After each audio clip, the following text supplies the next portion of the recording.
Welcome to the bold analysis.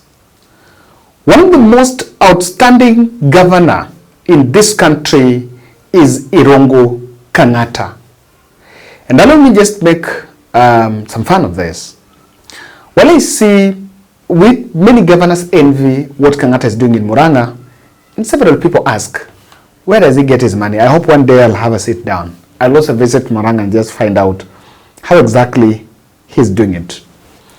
Murang'a Governor Irungu Kang'ata is the one that known to have confronted former President Uhuru Kenyatta about the popularity of BBI.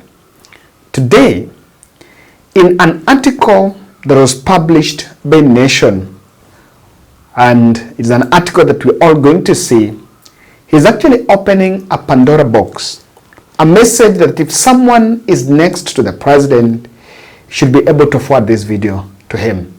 So that if probably he didn't read this, then the president himself need to take some time out of his busy schedule and listen, or rather hear, what Irungu Kang'ata is saying.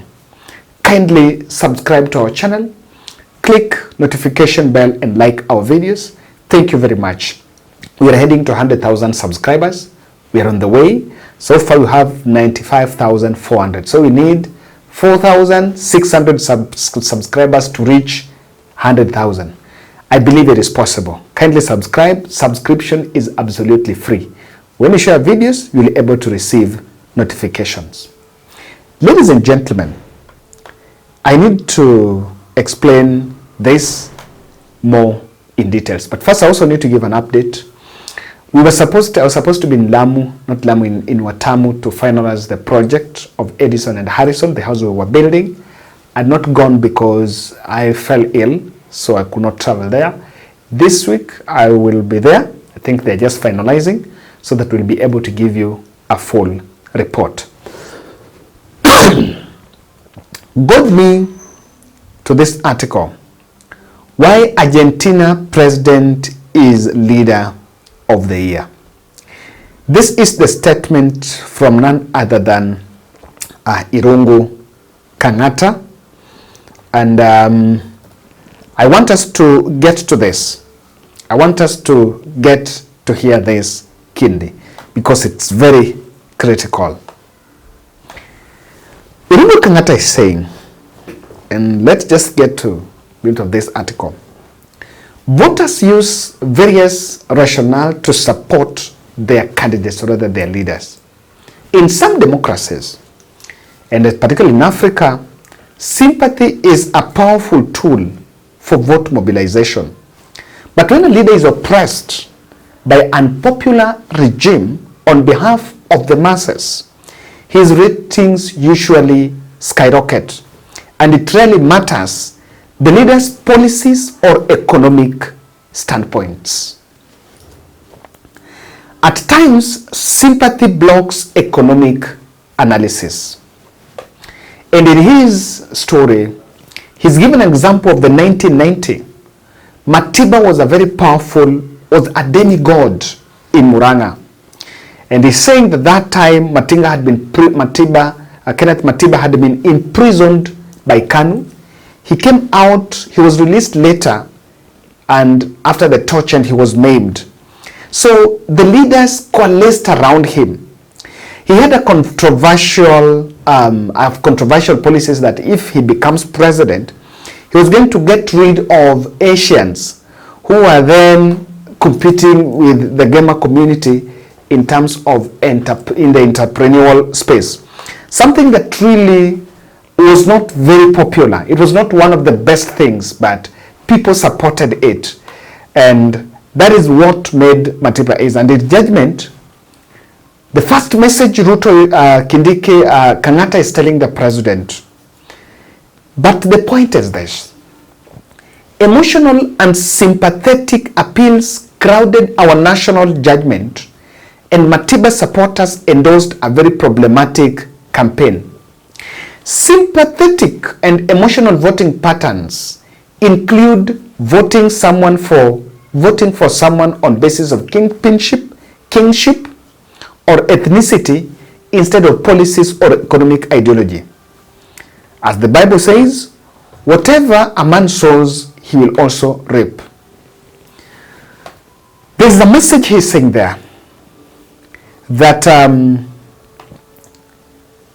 Kenyans, and he's just reminding the president that Rigathi Gachagua's policies have skyrocketed. Rigathi Gachagua's popularity has skyrocketed. And it doesn't matter what. It doesn't matter the policies that you will churn out as to whether they will probably support the agricultural farmers in the Mount Kenya or not, or whether you will continue with the fight against the illicit brew or not. It doesn't matter. When people are attached to someone based on emotions, the country is there. And he's sending a message that probably on impeachment of Rigathi Gachagua's popularity in Mount Kenya, indirectly popularity in Mount Kenya, comparing it with what befell Matiba, that is what Rigathi Gachagua is enjoying. But of course, you also need to remember that Matiba never became a president. He never became a president. So Rigathi Gachagua might not actually become a president. But I want to take a minute and look at something he said. And I really want to analyze this.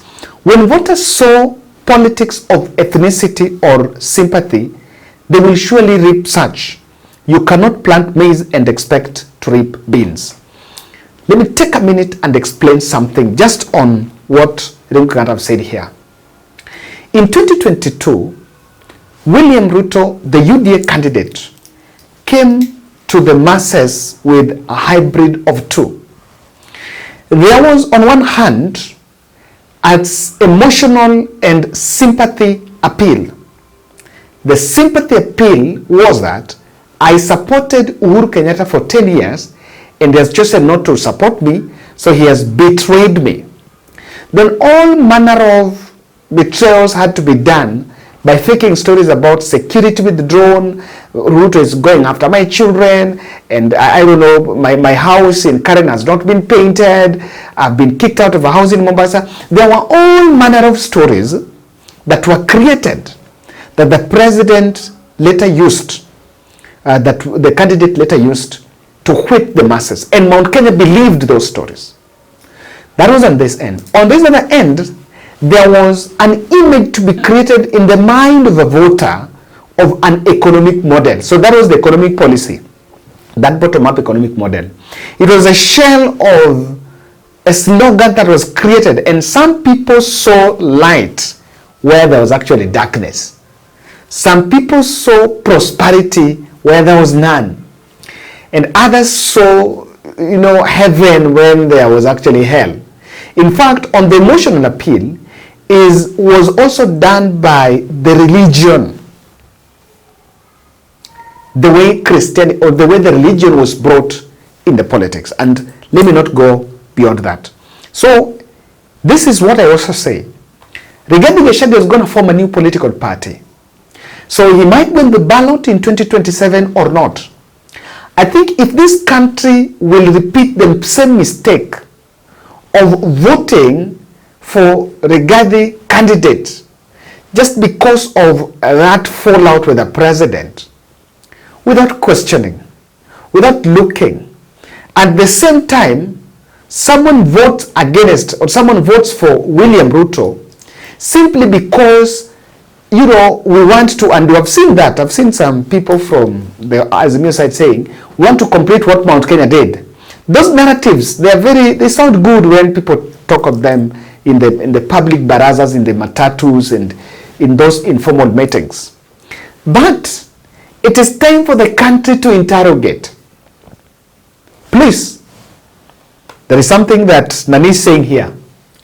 Voting on the basis of economic policies is hence a superior voting behavior. This is because the choice outcome is predictable and hinged on voters' most important endeavors, economic activities.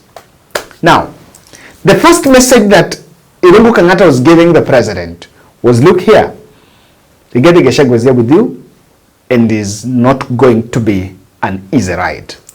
I want to look at the second message where he has explained about the economy, and has explained about the conduct, or rather the fate of William Ruto's administration. Before we look at that, I need to remind you about Topmark Movers. Topmark Movers is an amazing company on logistics, and if you want to move your office items, now it's a Christmas season, so probably you want to move your items to upcountry, or you want to relocate your office, or you're setting up a new office, you need to work with Topmark Movers for your logistic demands. They're professional, they are quality, they are affordable, and in fact, they are very reliable.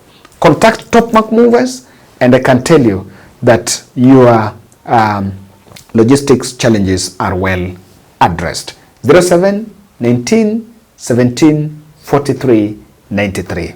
That is Topmark Movers. Let's get to the second message by Irungu Kang'ata. Irungu Kang'ata, I've spoken about something here.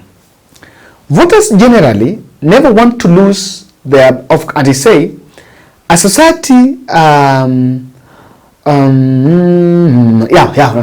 he's talking about the government of Argentinian President Javier Milei having been the best in 2024.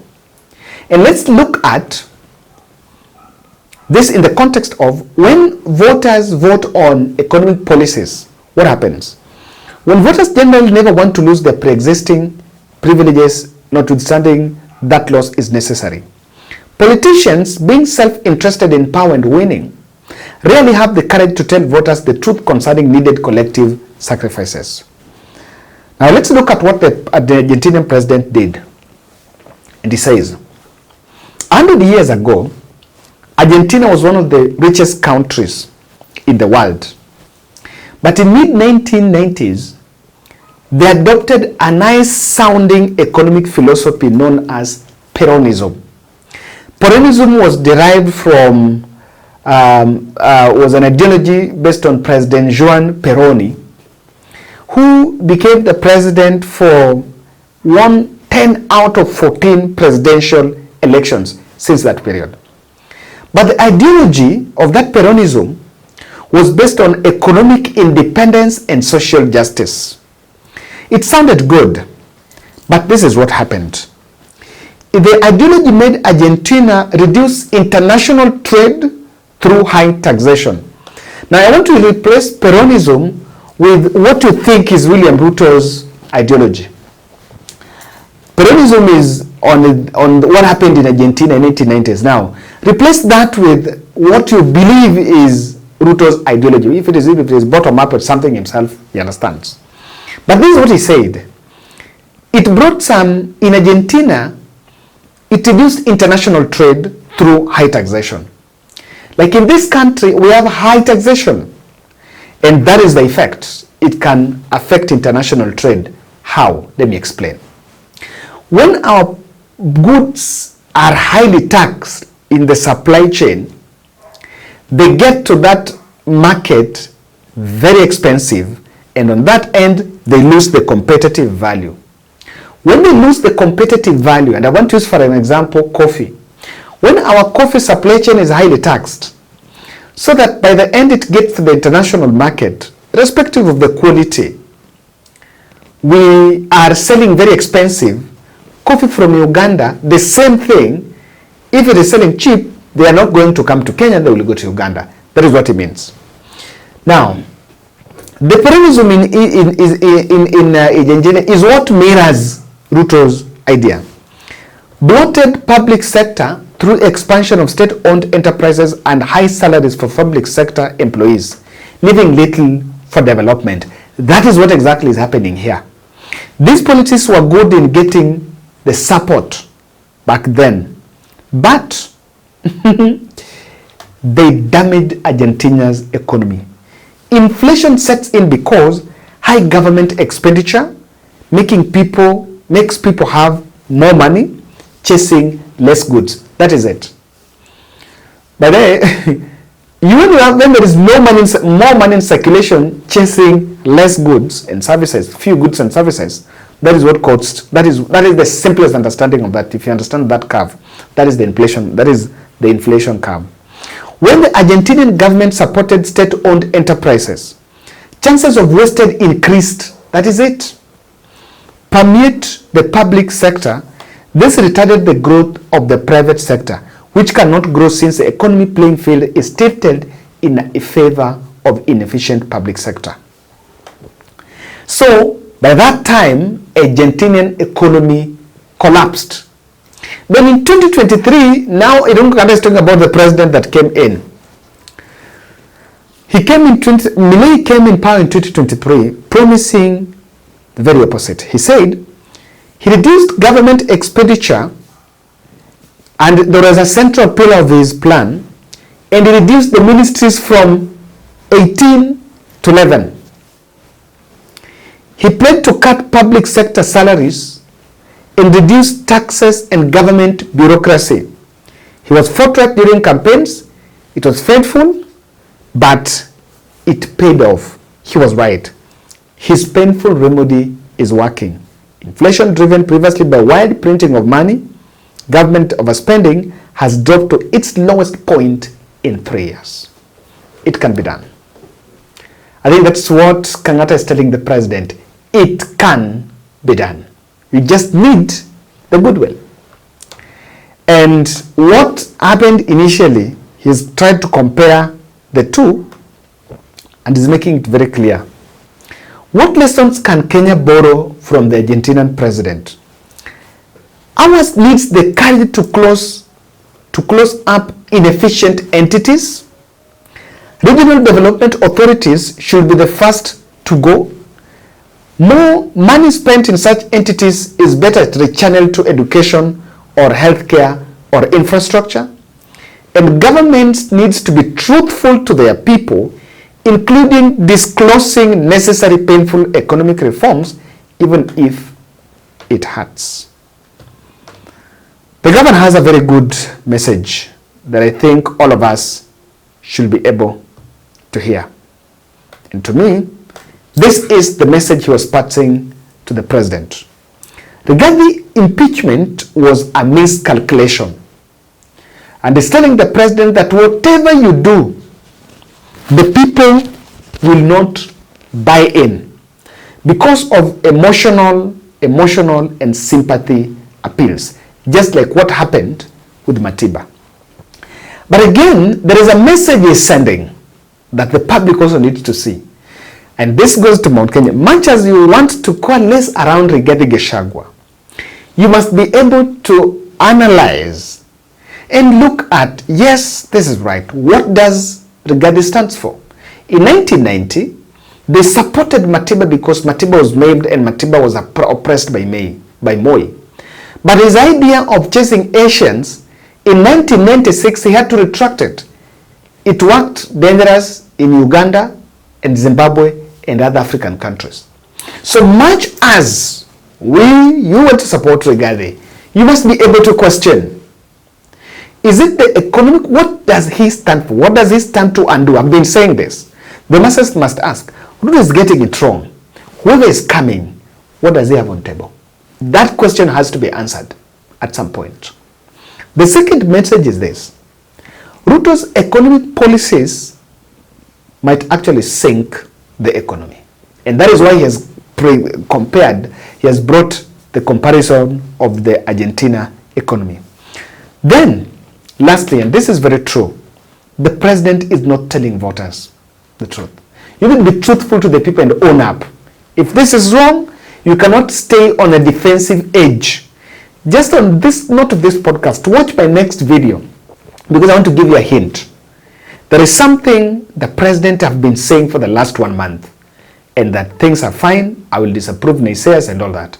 I'm coming back with a very critical analysis explaining more on this narrative. But first, I want to look at your rating on this. What do you think about what Irungu Kangata is talking about? Thank you.